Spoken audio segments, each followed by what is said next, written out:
Thank you so much, Veronica, and thanks everybody for being here. I see some familiar faces there. Welcome back. I'm so happy to be here with you, and I'm so happy to be co-presenting with the amazing Riva Pearson. You'll be hearing from both of us as we go through the webinar today. So my name is Cynthia. I'm the editor of The Change Agent, and I'm also an adult educator, and I provide professional development in situations like this and all across the country. And Riva is an ESOL teacher. She works for a Jewish vocational service and in a part of Boston called Hyde Park. And we just want to start out today by acknowledging that we're two white women presenting today on race and racism. And this is partly, we view it as our responsibility as white people to step up and try to do our best thinking about this. But also it's a sign of the endemic racism in our education system and in many parts of US culture, society, and politics and economics that white voices are centered. So we also want to acknowledge that, we're not here alone. We've benefited from years of amazing teachers and colleagues and activists, community folks who have taught us and nurtured us and held us accountable. So we bring all that with us here today to share with you. And I'm going to let Riva say a little bit about the agenda. Hello. Well, you can see the agenda here, so I'm not going to read it to you. But I just want to say that Cynthia and I will each be sharing some of our thinking on this topic and also giving you a bunch of information and resources to use and to try out. There will also be a lot of chances for you to think about how you might do this in your classrooms. And we're going to do an interactive brainstorm, try a little new technology that we are experimenting with, a virtual field trip, and doing some breakout rooms so that you can also talk to each other about this. So here is our plan. There are chances to ask questions throughout if they come up, but also we have a little time at the end in case we don't see all of the chat questions, that we can answer some questions at the end. And also feel free to email either of us if you have questions that go unanswered at any point. Thank you, Riva. And just echoing, please use the chat. We're going to be tag teaming each other and checking the chat. And we're a small enough group that at times we might ask you to unmute. But we designed this to be super interactive. So we're really, because we know there's a lot of wisdom here in this room and we want to pull that wisdom out. So thanks again for being here. And I'm going to start by saying a little bit about why I think it's important to teach about race and equity in the classroom. And I've kind of grouped it under a few main points. And the first one is that this topic is highly relevant to our students. And our students, all of us, are interacting with others in a web of systemic racism as it plays out in big ways and small ways in all parts of our life. So it's highly relevant to our learners. And what we know about relevant content is that it drives persistence. So when a learner is going to school and not just picking up, brushing up on basic skills, gaining new skills, but also the skills are hooked onto material that then helps that person, get through struggles in everyday life, that's the relevant piece that really drives persistence. It helps people keep coming back to school. Also, when articles are high interest, they grab the reader's interest, that acts as scaffolding to help the learner reach to more and more complex literacy levels. So for those two reasons, this relevance is really important. The other thing is when you talk about race and equity in the classroom, you're actually helping your students address obstacles that they face every day. And we know that bias, both explicit and implicit, get in the way of learning. But if you talk about it as something that's addressable, that can be wrestled with, that has a name, rather than being this kind of confusing soup that we live in that just hurts, but it actually has a name and we can try to address it. We can't always fix it, but that helps our learners address obstacles that are in their way, and it really helps them be empowered to reach their goals. Also, this topic is incredibly inspiring. You know, sometimes it feels very heavy, and it is very heavy. It's heartbreaking. But when you tell the story of race, you're also going to be telling about the fight for equality and for equity and for freedom. And those struggles are just incredibly inspiring. They feature regular people who fought back and made a really big difference and affected the flow of history, you know, not in a minor way, but in a major way. And that kind of reminds us that biases are movable and that obstacles are movable, and it takes effort, but it's possible. And so that right there is just very inspiring for a learner to have that information. Also, you know, we can use this content to teach basic skills. So starting with critical thinking, for example, when you talk about this content in class, there's a lot of opportunities to say, well, why do you think that? And do you have evidence for that? And what is your evidence? And, you know, that's a really key academic skill and career skill to be able to point to evidence. Also, well, let's look further. Let's look for multiple sources. Let's really analyze this problem. You know, so you're teaching that really important skill. Also, of course, just basic skills, reading, writing, math, you know, writing with evidence, learning how to differentiate between opinion and detail. In this era of fake news and conspiracy theories, and, you know, this is just a really important basic skill. And finally, of course, it's a way to teach civics, because as you investigate this issue, you're going to be looking at how US society works and how US government works. And there's a lot of civics that's going to come out there. Another good reason to teach this topic is that it builds community in the classroom. When you take on something challenging, it's an opportunity for everybody to grow. And I'm sure you've seen this in your classrooms, right? Where, you know, you do something hard, people have to get a little bit out of their comfort zone, you know, but not too far out of their comfort zone so that they shut down, but just enough so that they're challenged and they get to know each other better. And then you start to build trust and you start to take off the masks and you start to really see each other. You can do concrete things together, like develop ground rules for how you want to talk about this.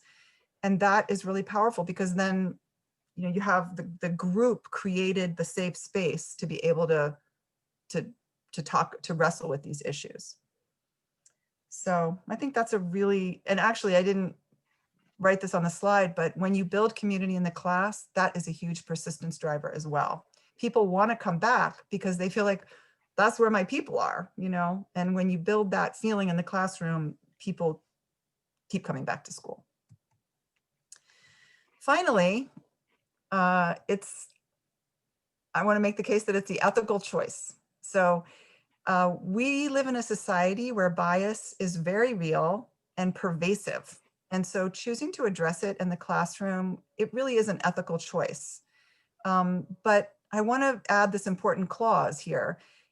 It's if you can, and if you are prepared and supported. So I don't want anybody to leave this webinar or anything I do with a feeling of like, oh, it's a moral imperative. I am privately carrying this burden to figure this out by myself. I feel like that's probably more of a recipe for burnout than anything else. What I'd rather you leave with is a sense of, I can connect with other people to think about how to best do this in a way that drives it forward for all the classes in our program or all the students that we are connected to. And I won't be alone. And if I stumble, there'll be support. If I get scared, there'll be support. If something blows up in my face, you know, I'll be able to regroup and try again.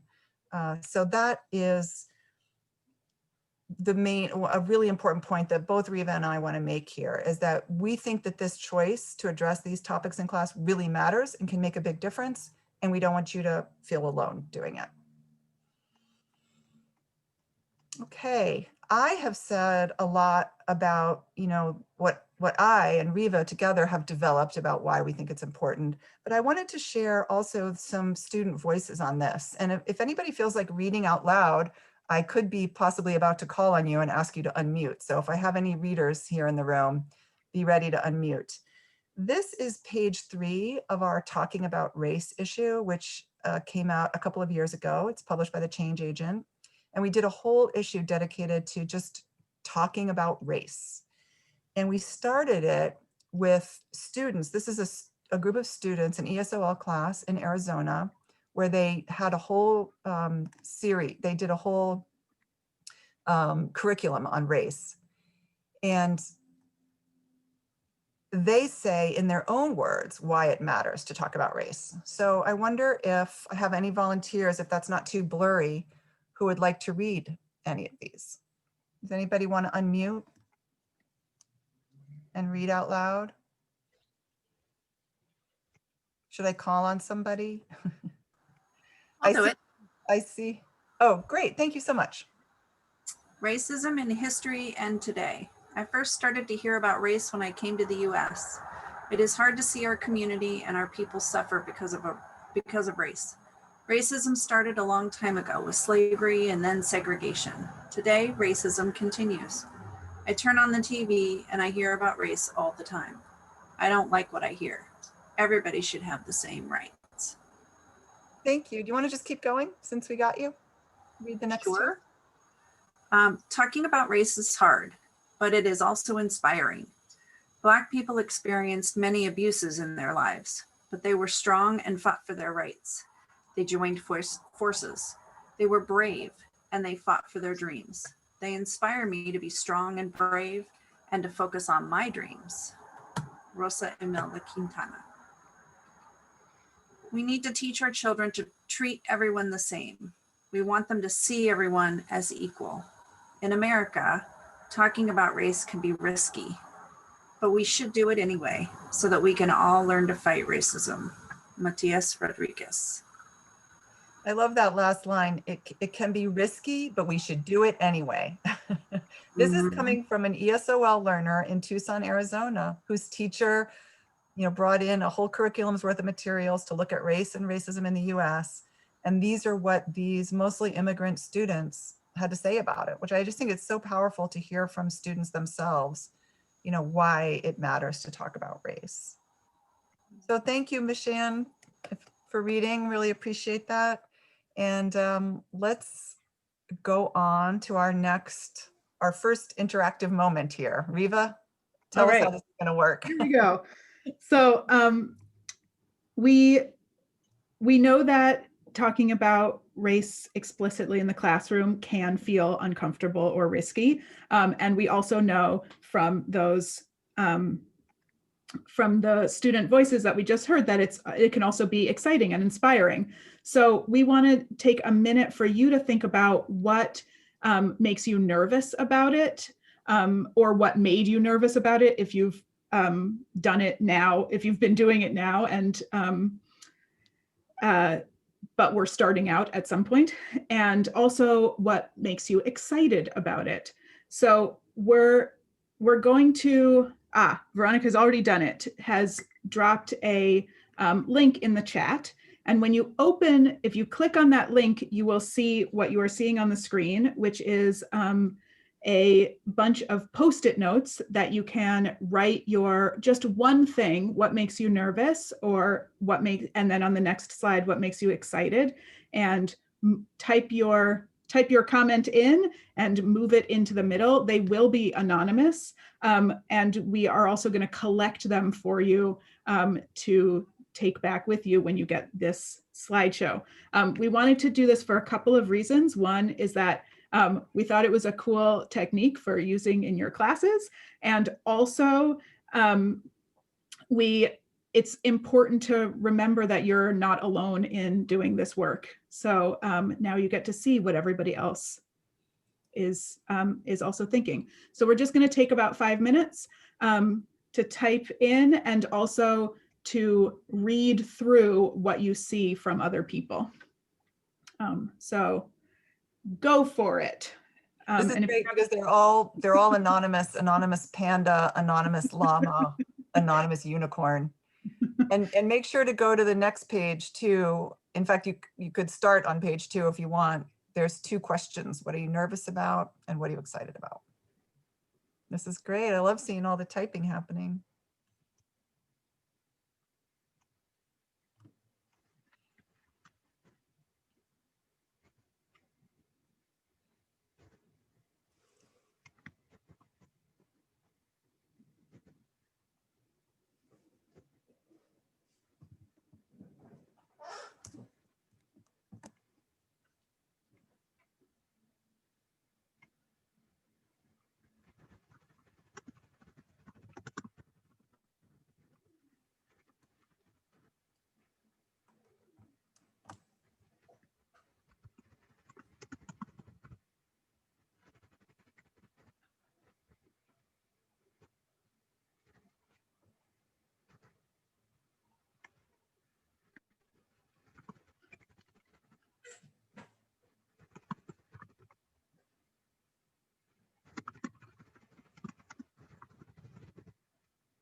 This is great.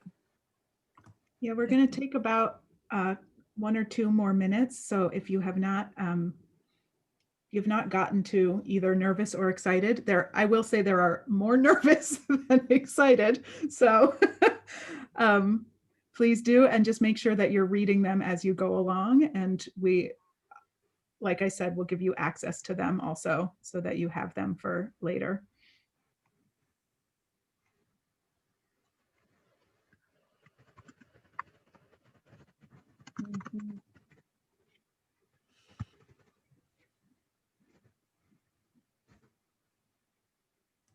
Oh yeah, and thank you for that in the chat, Mandalee.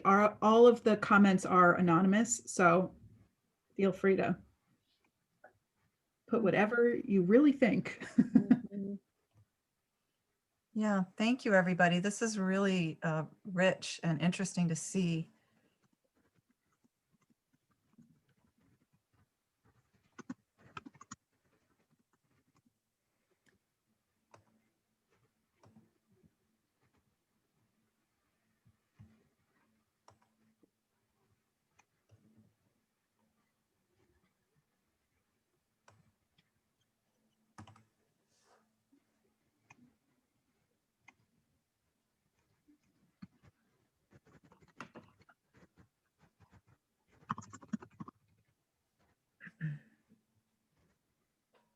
Plus, it really looks like a bulletin board. It's kind of nice.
I'm sort of grouping them up a little bit, and I see, you know, quite a few of this sort of personal feeling piece about accidentally triggering somebody, somebody getting confrontational, getting angry, saying the wrong thing, offending somebody. These are really good things to notice. And then also there's some from some administrators. Yes, noticing that, yeah, racism can be directed at you, and then you're in this teacher role, and you have to figure out how to handle that. A lot of interesting things to notice here. Somebody says they get nervous about not having district supports when complaints arrive. That's a great example of why we really can't just do this alone. We really have to be thinking about our programs and the whole field, because if we don't have elements of support from those areas, you know, we just can't do it by ourselves. So thank you for that.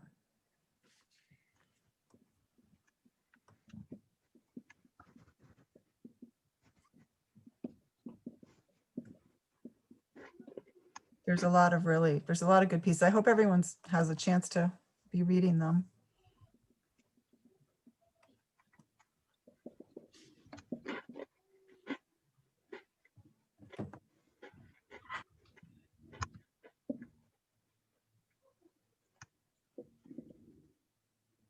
So I think we're going to take a break from this and move to the next part of the webinar. These are beautiful, and this is now a shared document, so you can also keep adding to them and reading them whenever you like. But I'd like to invite people to now close this on your screen so that you can see the rest of our PowerPoint. And we're going to talk a little bit. Cynthia went over the why this is important work, and I want to talk a little bit about the how, and the how I do this in my class. And one of the things I noticed, as Cynthia just pointed out, that one of the things a lot of people wrote about what makes them nervous is having confrontation between students, or confrontation between you or you and a student in the classroom, and not knowing how to deal with this. And so I want to say, for the first thing is that the first how is really not about race or equity at all. It's just to make sure that you are already building community and trust in the class. These conversations can be really difficult and can be really triggering and traumatic for some students. And hard conversations do help build community in our class, but there also needs to be a level of trust already established for them to be able to go well before you even start. And that's trust between the teacher and the students, but it's also trust between students themselves, or among students themselves. So these are a couple of just a couple of notes on starting to think about how to build a strong community in your classroom before you start to have really hard and complicated conversations with your students. Cynthia, if you could go to the next one. When I started thinking about addressing issues of race and racism and equity in my classroom several years ago, I had to reframe what it meant for me to be an English teacher, and what my curriculum looked like for myself. And I started to see incorporating these issues as very basic survival English for my students. And so we often think of survival English of like how to survive in the United States, where to get food and housing and like open a bank account and that kind of stuff. But 90% of I teach in Boston, and 90% of my students are Black. They're mostly 90% of my students and of our program are Haitian. And for them, surviving in the United States, in one of the country's most segregated cities, is not just about being able to go to the grocery store and talk to the clerk and open a bank account. It's knowing, for example, how to respond if pulled over by the police, or recognizing discrimination that they might be facing at work, and then knowing who to talk to about it or what to do about it. One of the slideshows, we're going to give you access to a series of slideshows that we've made with some lesson ideas on them.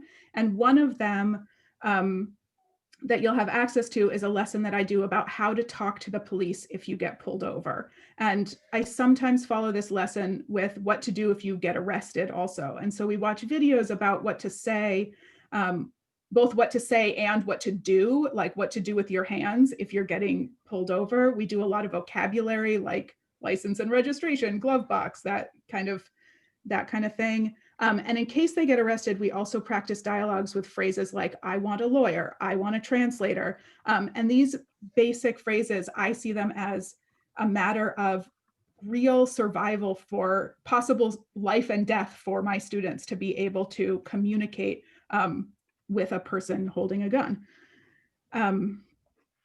Next, the next one. And in that same vein, this stuff is everyday English. It's super common outside of our classrooms. Issues of race and racism and equity and equality come up in discussions about health, in transportation, in community settings, in your neighborhoods. Here's an example of some of the vocabulary that my students learned from some articles that we read in class last year. The 3 articles are in one of our slideshows also. And I will note, somebody had talked about making sure students don't feel left out as you're talking about this. And I will note that this vocabulary comes from 3 different articles that were from 3 different points of view of students of 3 different races that matched the racial makeup of my classroom, so that we were reading about similar experiences to my students. Anyway, that's just a side note.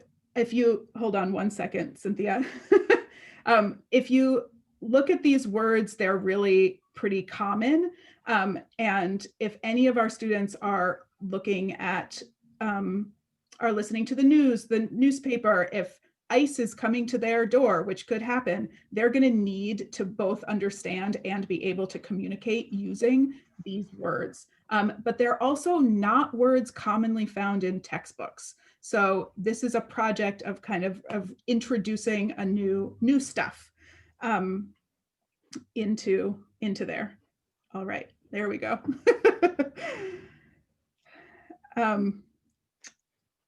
So it's also not like, it doesn't have to be a huge thing. Talking about race doesn't have to be its own unit. It can be, but navigating race, racism, equity, equality, all of that stuff is part of our everyday life. In the transportation unit, you can talk about transportation justice, look at train and bus schedules to see the difference in scheduling or access to different neighborhoods. In my class, we read an article about an ABE class that petitioned their city for a new bus shelter near them because none of the bus stops had shelters next to their school. In a health unit, you can talk about access to healthcare and mental health, remembering that poverty, racism, sexism, et cetera, really affect people's mental health. In jobs, we talk about job safety and workplace discrimination, and also which jobs are higher stress and lower pay, which is especially relevant conversation right now in COVID, and who gets to be considered an essential worker. And this slide also shows, for years I've been using the Oxford Picture Dictionary, and this is a page from it, the Civic Rights and Responsibilities page. And when we do this, I have now started to add an article that goes with it about Black Lives Matter. And we end up talking about which rights the Black Lives Matter movement is relying on according to the article, which is, in this article, it's freedom of speech and freedom of assembly. The students talk about that. And this helps them to see what these rights look like in practice in things that are happening in their communities. Next one, Cynthia, please. All of the information that I just mentioned provides context for what they are learning and why things are the way they are. Racism can be complicated to talk about for ESOL students because they don't always have, as immigrants, they don't always have the cultural context for what these things look like in the United States. And I think of my job as a teacher is to help them see that context. So last June, when my students came into class and were watching the news, some of them had watched the video of George Floyd being killed and had actually come to class and said, I think I might go back to Haiti, where it seems safer for me. When they came into class with this fear and with wanting to talk about these things, I felt ready because we had been talking about them already in class for a long time. And so when they came in, they looked at what was happening in the news and they already had the context for what was happening and why. And I was just glad that I didn't have to come up with something on the fly, some answer on the fly for them about something so intense. And I do also just want to point out that sometimes we default to talking about racism only when we think about incorporating issues of race and equity into the classroom, but there are other things to talk about. And we obviously don't want students to get a message that being an immigrant or being a person of color in the US is all bad by just focusing on the negative aspects of racism. I mean, all the aspects of racism are negative, but just focusing on racism as a negative aspect of race. There are so many stories of beauty and culture and resilience and fun that can be used to address equity and justice. And this photo in particular is from one of the protests in Boston last June. And these posters were put up not far from where my students tend to live. So it was part of the general landscape of their lives for those few months. And the third one from the left says, "We are strong, we are beautiful, we are excellent." And we talked about this photo in class, and then we used this as a mantra at the end of any of our classes where we were talking about hard things, or whenever the students felt nervous or scared because of what we were talking about or what was in the news. So the last thing that I want to talk about is this one, and it gets also to making sure this comment that I saw in the brainstorm, making sure some students don't feel left out. One of the most important things to remember is to speak from your own experience, but use resources that speak to your students' experiences. So while I often have more historical and cultural knowledge of the systems at play in this country than my students do, as a white person and as a Jewish person in a mostly Black and Christian class, I don't have the same experiences that they do. Specifically, I don't have the same experiences of racism as my students or my colleagues who are immigrants or people of color. And this is actually why I use the Change Agent so much. That is the magazine that Cynthia edits. We're going to talk about that more in a second, but this is not a sales pitch for one resource, but I will say that has been invaluable to me to be able to work with this content, because the articles are written by adult students and speak to a really broad array of experiences that are similar to the experiences of my students, but that are not similar necessarily to my experiences. And each issue, regardless of subject, addresses race and equity in some way. So I want to now just pass it on to Cynthia, and she's going to tell you a little bit more about the Change Agent so that you can use it if you want to. Thanks for that, Riva. And check out the chat while I'm talking. There's some good comments in there. Yeah, so just so you know that this resource exists for you, there is a subscription fee, but most of what I'm going to be telling you about here you can get for free, including the Talking About Race issue, which I already referenced at one point.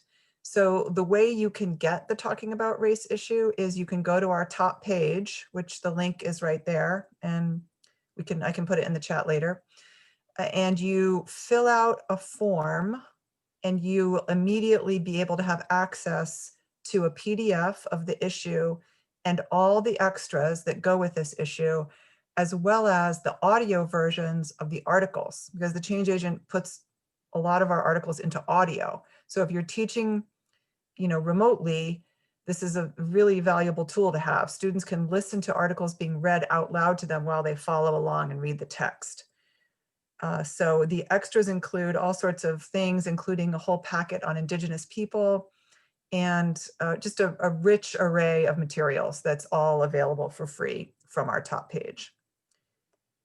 Another thing I want to point out about the Change Agent, and Riva has made this point beautifully, the only time to talk about race isn't when you're just explicitly talking about race. Okay, now class, we're talking about race.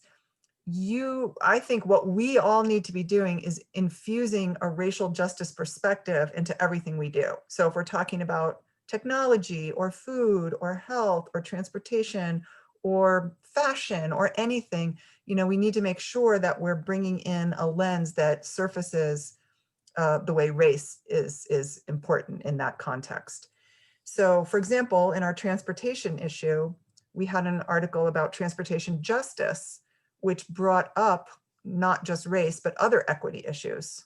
So this was a good example. And we decided to include this piece because it's a 2-page spread that has a lot of different elements, little teaching and learning elements. It's got images, it's got historical photographs with captions, it's got a math activity around, your transportation budget, all sorts of ways that you can teach off of this one article. We also did an issue on hair, and we really got some very profound and moving pieces by African-American women, especially talking about hair. And we got like a beautiful, the second one there, the one, Some Fine Hair. That one, I believe that's a California student, actually. I think she's from the Bay Area. And she wrote this beautiful poem. And then we asked her if she would read it out loud instead of having one of us do the audio. It's her voice reading her own poem. And it's really beautiful. And then the one above that is a woman reflecting on how she experienced a lot of oppression because she had the kinkiest hair in her family. And she got a lot of grief for that. And we have that in two literacy levels, a more advanced and a more of a beginner level picture story. So if you have a multi-level class, or if you're just teaching different levels, you often can find ways of teaching to multiple levels. So that's just a very short, small glimpse of how the change agent kind of brings race in no matter what we're talking about. Okay, so now we're going to move to what we mentioned earlier, that we have these 4 Google slide presentations. And this is going to be the part where we do the field trip, the virtual field trip. But before we do that, I'm going to ask Riva to just introduce one of them. And it's doing that thing where it hides under there. So here it is. And she's going to introduce this one, the Black Lives Matter Google slideshow. And then after that, she's going to send you off to investigate the other 4, or the other 3, excuse me. So you could investigate this one or the other 3. But let Riva tell you about this. I'll start at the top here. Perfect. So you're about to have access to these. Actually, they just went in the chat. So you now have access to these.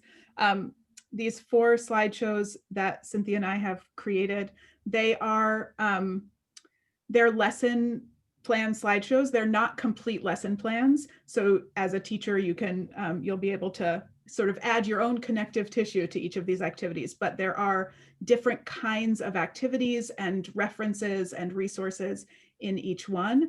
And you can make a copy of them and then edit as you wish. They are free for you to use whatever you want and to edit whatever you want, as long as you make a copy first. Yeah, or you can also download them these are Google Slides, but you can download them into PowerPoint if you need to. And so I just want to show you a little bit. We'll go to the table of contents to this one about Black Lives Matter, which so there's the table of contents. So we have a warm-up of looking at this art piece of Trayvon Martin with the Ella Baker quote in it and some questions around that. There's a Ella's song by Sweet Honey in the Rock close activity, and with a link to a YouTube video so that you can listen to the music. There's some vocabulary, though. When I started talking about Black Lives Matter, the first problem I had was that my students didn't know what the word matter meant. So that was good information to have to start with. So here's something about matter, and then some background about the Black Lives Matter movement and its founding, and an interview with some of the founders. Then there's a reading about a student talking about why Black Lives Matter is an important movement, and some questions, some comprehension questions related to that, and then a cartoon for analysis between the phrase all Black Lives Matter and all lives matter. And then there's a closing, which is also which is another version of Ella's song with a different video that the students can look at. So there's lots of different kinds of activities in here that we have created for you. And we're just going to give you a couple of minutes to choose one of the 4. There's a Black Lives Matter one, a Talking to the Police, Introduction to Racism in the US, and Equity versus Equality. And so we're going to give you about 5 minutes just to choose one and look through it. And then in the chat, just to make a couple of comments about what do you notice, what seems useful, what would you use, or what would you not use, whatever feels comfortable to you. So I'm going to be quiet and let you guys explore for a couple of minutes.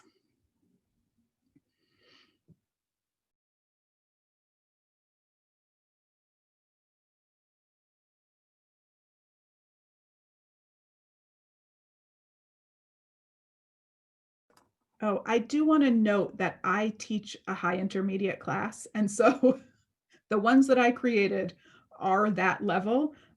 You can alter them to be appropriate for your class, but that is just some context is that is the level of my class.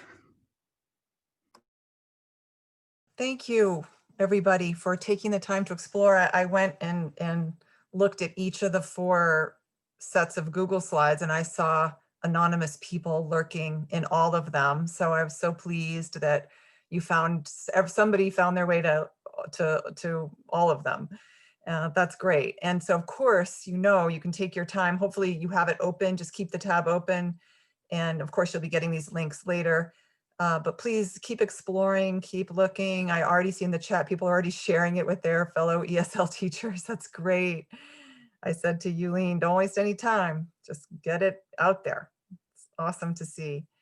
So what we want to do now is actually get you to keep exploring, because I feel like we're on a roll here. People are learning a lot, and it's just diving into some brand new stuff.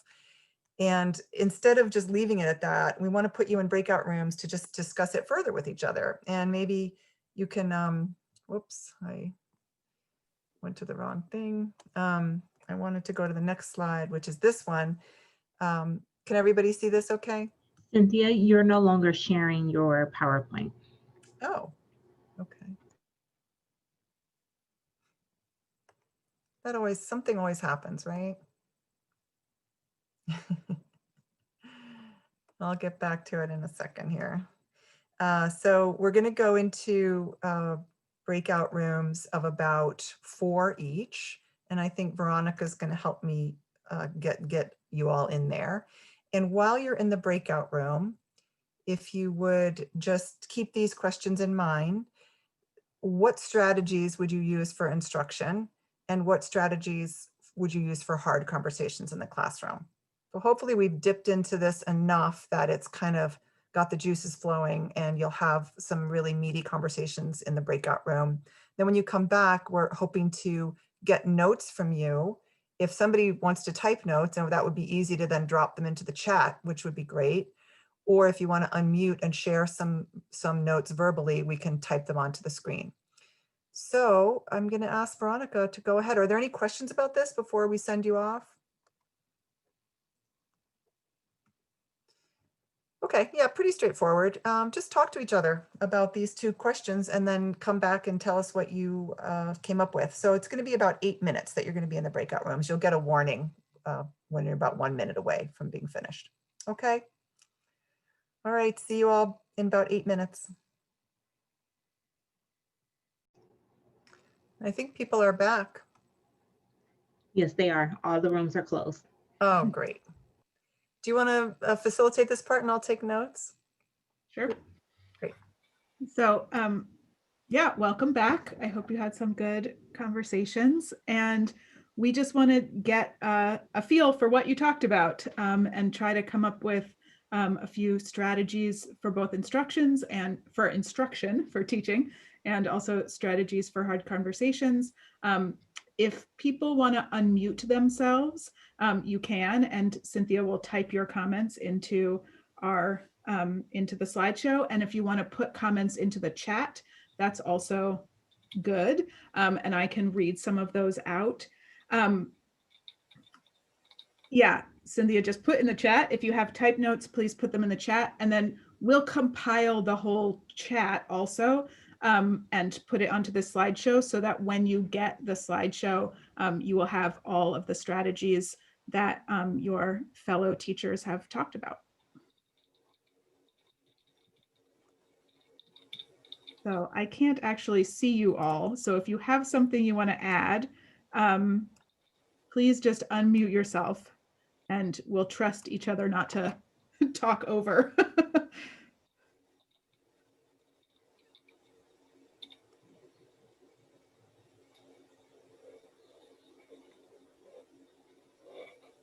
Yeah, I love that. The first comment I see is about using pictures, which I think is a really important strategy. Is visuals can really help students to understand what's happening and give them a lot of really rich content to talk about. So that's. Did you have a particular visual in mind, Ed? Was there one that you thought worked well?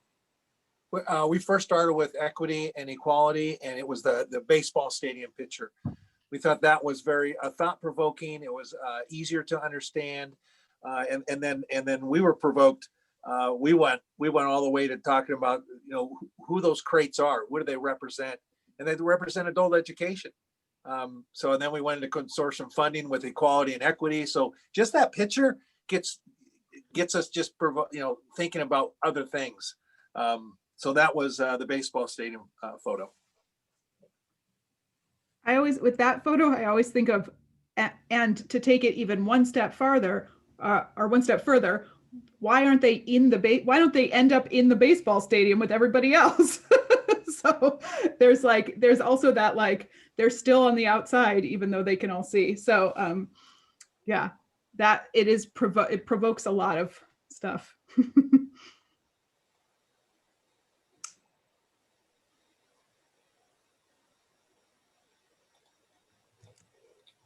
Anybody else want to unmute and share some? Can I give you one more? Yeah, of course. We were looking at not only for the ESL classes, but also the citizenship class, that these lessons have many uses, and you can use it as a civic lesson as well, and into critical thinking. So these branching out and looking more outside of that ESL classroom. Mm-hmm. Yeah, that's a great point.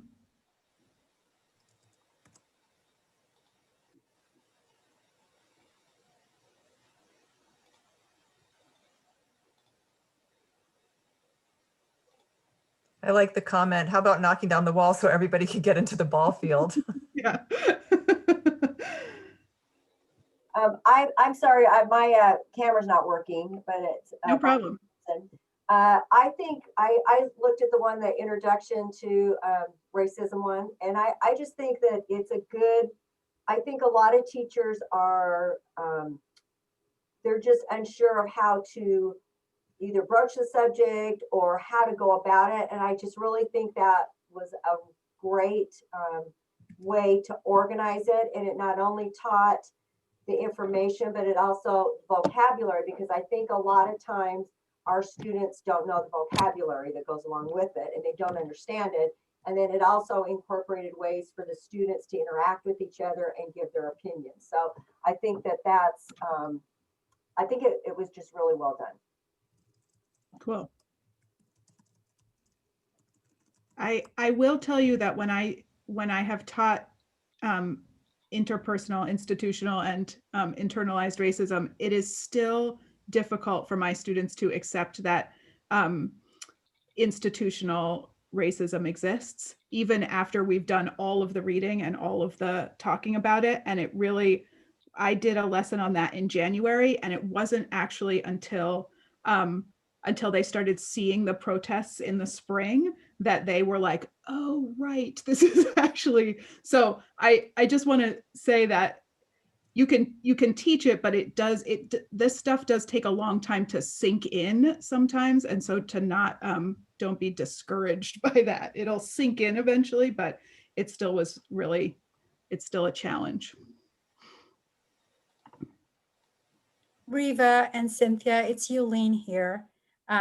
Just thank you again for this, but I wanted to piggyback on just the first thing that you said at the very presentation is really building community and building trust. And I think this has to come very early in any of our ESL classes. And, you know, to talk about this hard issues and hard topics, it has to really start from the beginning where we have a community, that we are trusting each other and that students are trusting each other, that their opinions and their voices are going to be heard and it's going to matter, that we're not going to laugh at each other, that we're going to understand the different perspectives that each one of us have. And so then we can venture into this very difficult topics that, you know, I was sharing with in the breakout room. I remember just, you know, when I was 16 years old as an immigrant and having the police knock on the door was, you know, it wasn't even negative. It was the authority knocking on my door as an immigrant. That was scary enough, you know, for me. What more, right? With other characteristics or whatever things that's behind that police visit. So I just wanted to share that and to reiterate just the importance of building community and trust way in the very beginning of teaching. Yeah, thanks for that. And it looks like Tiffany added something that's related to that, which is to make it a school-wide philosophy. Tiffany, do you want to say a little bit more about that? Well, I was just in my breakout group, we were just discussing, I know right now, like bringing it into ESL, but I'm like, how can it be cross-curricular, not just the history classes, not just ESL, math, just everywhere, that it is not just in a silo classroom, you know what I mean? I want it to be a school-wide philosophy, that's what we do here at our adult school. You know, our motto is, we come to prepare a place for you, you know, so, but we got to stand behind what we mean. And so I just want to be sure that it's a school-wide thing, not just classroom. You know, yeah, they're doing that in ESL, but we're not doing it over in the high school diploma, you know. That's what I meant, sorry. If that makes sense. Totally makes sense. Yeah, for sure. I will also just note that I know I said I was not just going to sell the change agent here, but the change agent does have a math issue. It's all about, like, has a bunch of articles about students who had difficulty learning math and how they overcame that, different kinds of things. So anyway, that it is one that we're using in my ESL classroom, but has a focus on math in there. So anyway, it can come in from anywhere. I got my membership, so I'm subscribed. So I'm good. But yeah, it's good to talk about how to make it a philosophy. I will say I have not successfully done that yet for my whole program. Like, this is how I teach my class, and bringing that out into everybody else. We have not successfully done that yet, especially in the lower level ESOL classes, because a lot of the ideas are so kind of abstract to talk about that it's, yeah, I'd love if people have ideas for bringing these issues into beginner classes or lower level classes, because that has been a real struggle for us.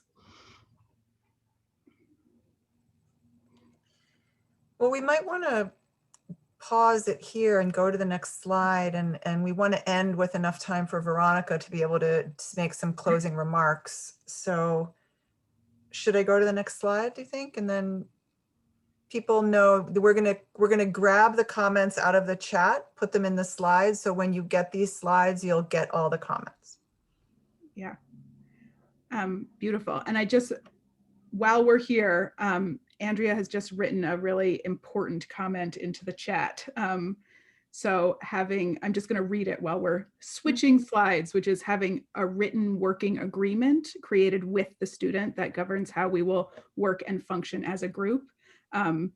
This is an opportunity to create clear expectation for behaviors. And that's, yeah, I just thought that was important to add in there. So you have just talked about and come up with and given us some of your strategies for talking about race and racism in the classroom. And I just want to give you one more resource, which is that you'll now have a link to inside the lesson packet for the talking about race and racism issue, talking about race issue of the change agent. The second one in the lesson packet is a best practices for talking about race and racism in the classroom. And this was created by I think it was 2015. This list was generated from a workshop much like this one, but in Massachusetts, given by the Massachusetts Coalition for Adult Education, that another teacher, Lisa Gimble, and I did for the state of Massachusetts, where we live. And what you can see on the screen is just a couple of things that we came up with, but there's a much longer list that encompasses all of the things that the teachers from that workshop also came up with to make these conversations easier. So we wanted to we'll give you access to yours, but also give you access to this other list that the Massachusetts teachers came up with a few years ago. So that is there for you. Thank you. I love how I feel like, you know, when you do these generative practices, like what Riva and Lisa Gimble did at that Massachusetts meeting, it just generated so much great content, which then we've been able to use, you know, and share with other teachers. So that generative process can be really valuable. And speaking of which, I have a question for you all. You know, if you're interested in trying out any of these Google Slide lesson packets or any of the materials that we've shared here today, or if you're trying out something that you've created on your own, I would really love to have an opportunity to get you to share some of that at our next webinar, which is going to be on December 16th. So it's not a lot of time to try something out, reflect on it, and bring it back, but it's a little bit of time. So I wonder if anybody would want to volunteer right now, or is anybody even, so let me not make the stakes high. How about just if you're thinking about rolling out one of these in the next couple weeks, would you be willing to think about presenting just for a couple minutes, just to unmute at the next workshop and just say a little bit about how it went, so that we can all keep generating, you know, your wisdom on top of our wisdom on top of the wisdom that we pull together, and we can keep making these things better and better, and the other teachers can learn from you as well. So I see, Veronica dropped in the registration link for part 3. Thank you, Veronica. Yeah, so you can register. And if you want to put in the chat that you'd be interested in being a volunteer for this little process, I would so appreciate it. It would make the next webinar be less me talking at you, but you hearing from each other, which I think is really valuable. And I can also follow up in an email, because I know Veronica is going to be sending out an email with a link to an evaluation. So, well, one person's off the hook. Linda Martin says she's not currently teaching. Okay, you're off the hook, Linda. Okay, but for the rest of you, I hope a handful of you might be in touch and volunteer. I'll put my email in the chat. Okay, Yulene is thinking about using the Post-it notes brainstorm. Cool, great. Oh, today's the last day of classes. Okay, well, that's going to make it hard to roll out anything. Boom, there goes that. Okay, that's fine. I understand. Still, if anybody tries anything or talks to people and wants to kind of share something, I'd love to work you into the next webinar. So take that invitation. You could, if you do try something and you don't know now that you want to, but you try something, you think, oh, I'd like to share this. The last slide is Cynthia's email. So you can just email her. There you go. There it is. Ta-da. So yeah, we want to, so Margot says definitely she'll share. Great, Margot. Margot, can you email me? I'll put my email in the chat so you can just click on it if that's easier. So let's end by just seeing if there's any final questions or comments. And we have a couple minutes where we could do that. Then we want to turn it over to Veronica, who's going to tell you who's going to close us out. And I put a little note at the bottom. Don't forget, our next and our third and last webinar from this series is on December 16th. So don't forget to register. And if there's any questions, you can unmute, or if you want to comment, or if you have anything to share, we'd love to hear any final words.